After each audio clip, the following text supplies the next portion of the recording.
உடனே தீவிரவாதத்தோட தொடர்புபடுத்தி பேசுவாங்க. இவங்க தீவிரவாத தொடர்பு இருக்கிறது, இவங்க தீவிரவாத செயற்பாடுகள், தீவிரவாதம் சம்பந்தமா நம்முடைய நிலைப்பாடு என்னன்னு தெரியாதா?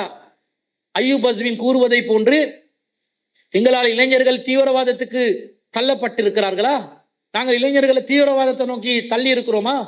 எங்களோட கருத்துக்கள்ல ஈர்க்கப்பட்டவர்கள் அவங்க அவருடைய வாசகங்கள் சொல்வதாக இருந்தால் அதன் விளைவாக பல முஸ்லிம் இளைஞர்கள் தவறான பாதைகளில் இழுத்து செல்லப்பட்டனர்.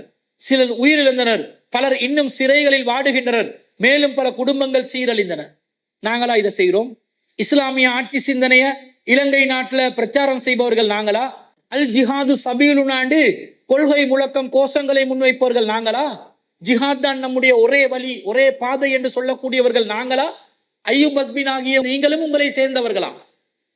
யாரிடம் ஜிஹாத் என்ற சிந்தனை இருக்கிறது? ஜிஹாத் என்பது ஒரு அரசாங்கம் செய்யக்கூடிய ஒரு வேலை. தனிநபர்களாலும் குழுக்களாலும் ஒரு அரசுக்கு எதிராகவோ அல்லது நாட்டின் அரசு துறையை சார்ந்த எவங்களுக்கும் எதிராகவோ எந்த தாக்குதலும் நடத்த முடியாது. அவ்வாறு செய்வது தீவிரவாதத்தில் ஈடுபடுவதுதான் என்று இலங்கையில எங்களை தவிர யாரு உரத்து சொல்லலாம்? 2002ஆம் ஆண்டு அறிஞர் பிஜே அவர்களுடைய தர்ஜுமா வெளியாக்கப்பட்டது. 2002ஆம் ஆண்டு டிசம்பர் மாதத்தில், 2026 ஆகஸ்ட் மாசத்துல நாங்க இருக்கிறோம். கிட்டத்தட்ட 24 வருஷங்களா இந்த கருத்தை தர்ஜுமால, அதுக்கு முன்னாடியே கடந்த 40 ஆண்டு காலமாக ஜிஹாத் என்றது தனி மனிதர்களால் செய்யப்படுபவை அல்ல, அது ஒரு அரசாங்கத்தின் மீது கடமையாக்கப்படுகின்ற ஒன்று என்பதை நாங்கள் நிறுவி வருகிறோம். கடந்த 26 வருடங்களாக இந்த தர்ஜுமா சாட்சி அளிக்கும். இந்த தர்ஜுமால விளக்க குறிப்புல தெளிவாக நாங்கள் பல இடங்களில் போட்டிருக்கிறோம். என்ன போட்டிருக்கிறோம்? 53வது குறிப்பு தெளிவாக போட்டிருக்கிறோம். பிற மதத்தவரை இஸ்லாம் கொல்ல சொல்கிறதா? இஸ்லாம் அப்படி கொல்ல சொல்லல என்பதை அக்குவேராக ஆணிவேராக நாங்கள் போட்டிருக்கிறோம். தனி நபர்களோ குழுக்களோ ஜிஹாத் என்ற பெயரில் வன்முறையில் இறங்கினால் அது தவறாகும். சொந்த நாட்டை விட்டு விரட்டி அடிக்கப்பட்டவர்கள் போரிட்டு இழந்த உரிமைகளை மீட்டுவதை யாரும் குறை கூற முடியாது. அதன் அடிப்படையில் தான் மக்காவின் மீது போர் நபிகள் நாயகம் ஸல்லல்லாஹு அலைஹி வஸல்லம் அவர்கள் தொடுத்தார்கள். போரை முதலில் துவங்கக்கூடாது என்ற தெளிவான கட்டளைகளும் இருக்கிறது. இதை 290, 9, 12, 13 ஆகிய வசனங்களில் காணலாம் என்று சொல்லி தனி குழுக்கள் ஜிஹாத்ல ஈடுபடுறது கூடாது, தவறு என்று சொல்கிறோம்.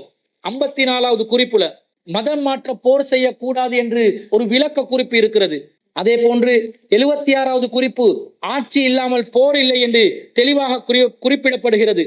பாருங்க, தெளிவாக என்ன போட்டிருக்கிறோம் என்று சொன்னா, போர் செய்வது குறித்து வசனங்களை தமது செயல்களுக்கு சான்றாக காட்டி ஜிஹாத் என்ற பெயரில் வன்முறையில் இறங்குவோருக்கு எச்சரிக்கையாக இவ்வசனங்கள் அமைந்துள்ளது. இவர்களின் செயல்கள் சரியானவை அல்ல என்பதை இந்த வரலாற்றிலிருந்து நாங்கள் அறிந்து கொள்ளலாம். சிறிய இயக்கத்தை அமைத்துக் கொண்டு அல்லாவின் பாதையில் போர் செய்வோம் என்று மக்களை மூளைச்சலவை செய்து ஆயுதம் தாங்கி வன்முறையில் ஈடுபடுவோர் ஜிஹாத் செய்பவர்கள் அல்ல, இவர்கள் பயங்கரவாதிகளே என்று தெளிவாக நாங்கள் குறிப்பிட்டிருக்கிறோம். இது 2002ஆம் ஆண்டிலிருந்து இதுவரைக்கும் இதுதான் நம்முடைய கொள்கை முழக்கம். இந்த தர்ஜுமாதான் இலங்கை வாழ் மக்களுக்கு, முஸ்லிம்கள் முஸ்லிம் அல்லாதவர்கள் அனைவருக்கும் சென்றடைய வேண்டிய ஒரு தர்ஜுமாவாக இருக்கிறது. இது மாத்திரம் அல்லாமல் 89வது குறிப்புல பிற மதத்தவர்களை நண்பர்களாக்க கூடாது என்று யார் சொல்கிறார்கள்? அது தவறான கருத்து.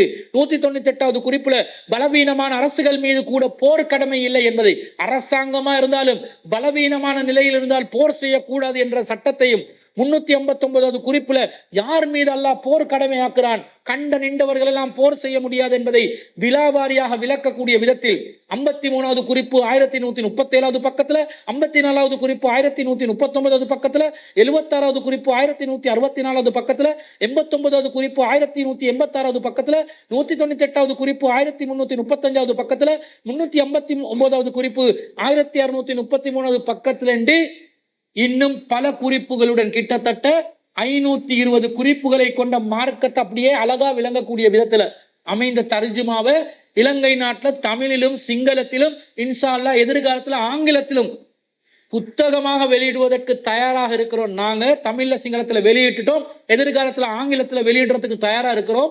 நாங்க தீவிரவாதத்தை ஆதரிக்கிறவங்களா?